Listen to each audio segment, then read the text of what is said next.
Elias Ward had always imagined life in Brookpine Estates as peaceful and orderly. A quiet suburban neighborhood with tree-lined streets, manicured lawns, and the kind of neighbors who waved politely on Saturday mornings. He had moved here from a bustling city, seeking calm, a place where family and friends could gather without hassle. But the reality of living under the HOA's iron grip was far different than the brochures promised. Residents whispered about fines for trivial infractions: mailbox color, lawn height, trash can visibility, and Elias had never imagined himself in the crosshairs. It all started when he invited two old friends to stay overnight. On the very first evening, a sharp knock echoed across the porch. When Elias opened the door, Harlan Pierce, the HOA president, appeared with two officers and clipboards in hand. "Unauthorized guests," Pierce stated coldly, "must be removed immediately. Bailey fines apply." Elias's heart sank. He knew of no rule enforcing such a restriction. Pierce waved a laminated document, supposedly an amendment to the HOA policy. Elias inspected it carefully and noticed no date, no signature, no record of approval. Alarmed but resolute, he immediately contacted his cousin, Aidan Cole, a lawyer, explaining the situation. Aidan listened intently, promising immediate assistance. Elias knew this confrontation was only the beginning, and the next hours would set the tone for the neighborhood's future. That night, Elias meticulously reviewed every page of the HOA handbook, cross-referencing it with emails and notices he had received since moving in. The so-called guest rule seemed fabricated, or at least selectively enforced. He photographed each document, scanned every notice, and printed screenshots of the handbook, building a meticulous record. His guests, initially confused and concerned, asked if they should leave. Elias reassured them, "This is my home. You're safe here." He called Aidan again, who explained that the rule's lack of formal record made it unenforceable. Most states require that HOA amendments go through proper documentation, public notice, and voting. Armed with this knowledge, Elias prepared for the inevitable confrontation. The tension in the house was palpable. He could feel his guests' unease mixed with anticipation. Every glance toward the door reminded him that authority was approaching. But this time, Elias would not be intimidated. Morning arrived with a quiet, tense stillness. The HOA officers returned, clipboard in hand. Elias, prepared, placed his phone on speaker with Aidan already connected via Zoom. Pierce repeated his demands for the removal of Elias's guests, citing the mysterious overnight rule. Elias calmly said, "My attorney is here. You will need to discuss this with him." Aidan appeared on screen, projecting confidence and authority. Immediately, he began questioning the validity of the rule, asking for documented evidence, dates, and official approval. Pierce struggled to respond. The officers, previously assertive, glanced nervously at each other, realizing the legitimacy of their enforcement was now in doubt. Aidan's presence transformed the confrontation. Each question, each point raised, exposed gaps and contradictions in the HOA's claims. Elias realized that documentation, preparation, and the right legal support were decisive in confronting overreach. Within minutes, Pierce's composure wavered, and the officers lowered their clipboards, unsure how to proceed.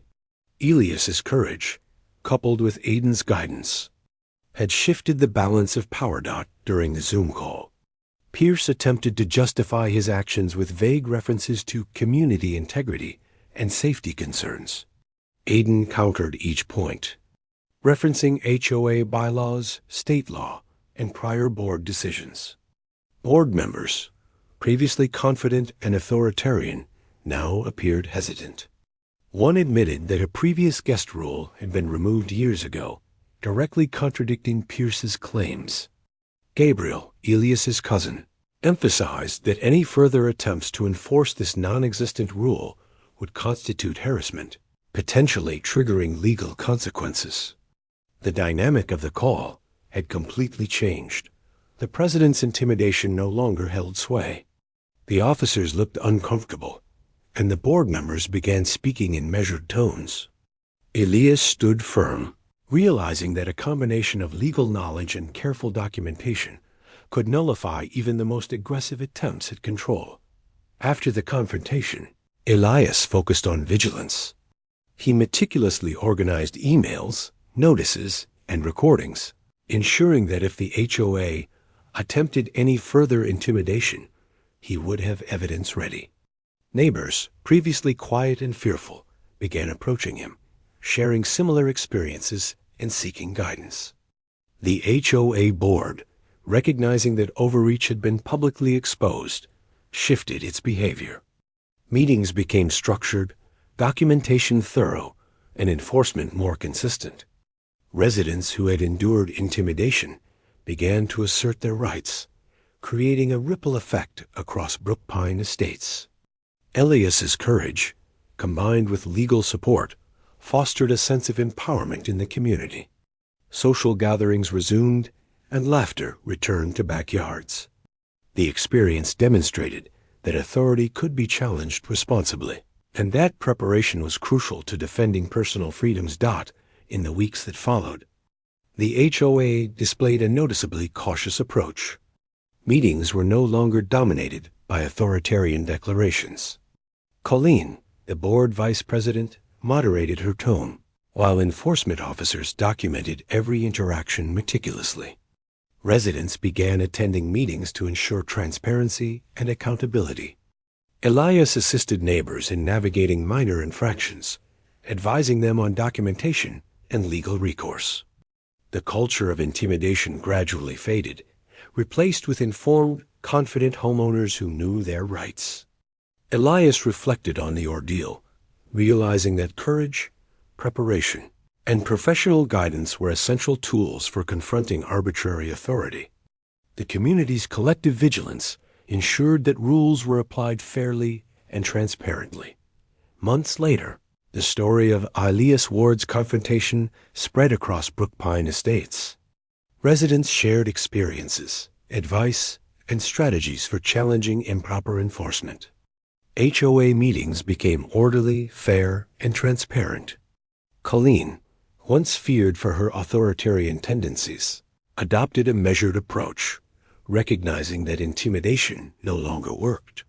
Residents no longer hesitated to question unclear notices or seek documentation.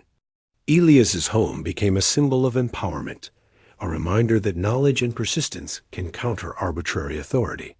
Social gatherings returned to normal, with laughter and warmth replacing anxiety.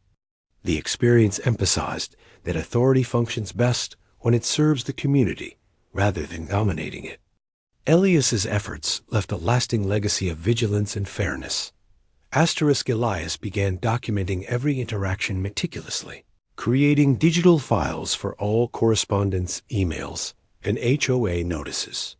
He maintained a detailed journal describing every phone call, meeting, and email exchange with the board. Each entry included date, time, participants, and key statements. He used spreadsheets to track communication timelines, notice deadlines, and responses from HOA officials. This documentation became critical as neighbors started consulting Elias for advice. Residents approached him privately, asking how to respond to fines, notices, and board demands. He guided them on maintaining records, understanding bylaws, and asserting rights calmly and legally. The neighborhood began to change subtly. People who had once hesitated to speak up were now attending meetings, asking questions and verifying compliance with HOA rules. As word spread, more residents started documenting minor infractions they had previously ignored. Small fines for lawn height, trash placement, and mailbox appearance were recorded and challenged. Elias and Aidan provided guidance on which challenges were legally sound and which would require mediation or arbitration. The HOA, now aware of increased scrutiny, adjusted its behavior. Notices became clearer Rules were properly published, and meetings were held with transparency. Residents felt a growing sense of empowerment, realizing that the board could not act arbitrarily without repercussions. Elias's home became a hub for informal community discussions. Residents gathered in his backyard to discuss HOA policies, pending meetings, and documentation strategies. The community became proactive rather than reactive. Elias's guests and family enjoyed renewed freedom. Social events resumed without fear of fines or confrontation. The HOA attempted to impose minor restrictions on parking and decoration, but residents, armed with documentation and legal knowledge, challenged these attempts successfully. Elias often guided neighbors during meetings, helping them navigate discussions without escalating conflict. The neighborhood's dynamic transformed, fostering trust, engagement, and vigilance. The board realized that enforcing arbitrary rules without transparency would only lead to further exposure and potential legal consequences. The balance of power shifted, with residents gaining agency and confidence. Residents began attending every HOA meeting, asking questions about new policies, ensuring votes were properly recorded, and verifying enforcement procedures. Elias and Aiden occasionally attended meetings to provide legal clarity. The board no longer relied on fear. Instead, they operated under scrutiny. Policies became standardized, communication improved, and documentation became the norm. The culture of the neighborhood shifted from compliance through intimidation to engagement through awareness. Elias became a quiet leader in the community, demonstrating the importance of preparation, knowledge, and courage. The HOA could no longer act arbitrarily, as every action was scrutinized and recorded. Several months later, the neighborhood celebrated its transformation. Residents openly discussed policies, enforcement practices, and HOA decisions. Social gatherings, once subdued due to fear of retaliation, flourished. Elias's guests felt welcome, and family events occurred without interference. The board continued to operate, but with clear rules, proper documentation, and fair enforcement. Residents realized that vigilance and community engagement could prevent abuse of authority. Elias had set a precedent, standing up legally, calmly, and strategically could protect not only oneself, but the entire community. The story of Elias, Ward, and Brookpine Estates became an example for neighboring communities. Other HOA neighborhoods began adopting similar transparency practices, documenting meetings, and ensuring residents were informed. Legal oversight and community engagement became standard. Elias's approach of meticulous documentation, combined with legal guidance, empowered residents to challenge overreach effectively. Trust between homeowners improved, and social cohesion strengthened. The HOA learned that authority must be exercised responsibly, and the residents learned the importance of understanding bylaws, documenting interactions, and standing united. Ultimately, Elias's experience demonstrated a universal lesson: knowledge, preparation, and calm assertiveness can dismantle intimidation and arbitrary authority. The HOA's overreach had been exposed, rules enforced fairly, and the community culture transformed. Residents continued to enjoy their homes, host guests, and participate in neighborhood life without fear. Elias's home remained a symbol of empowerment, a place where vigilance, legal awareness, and courage ensured fairness. The experience resonated as a story of triumph, demonstrating that standing up to authority with strategy and documentation not only protects individual rights but strengthens the entire community. Brookpine Estates would never be the same, and neither would its residents' sense of agency and confidence.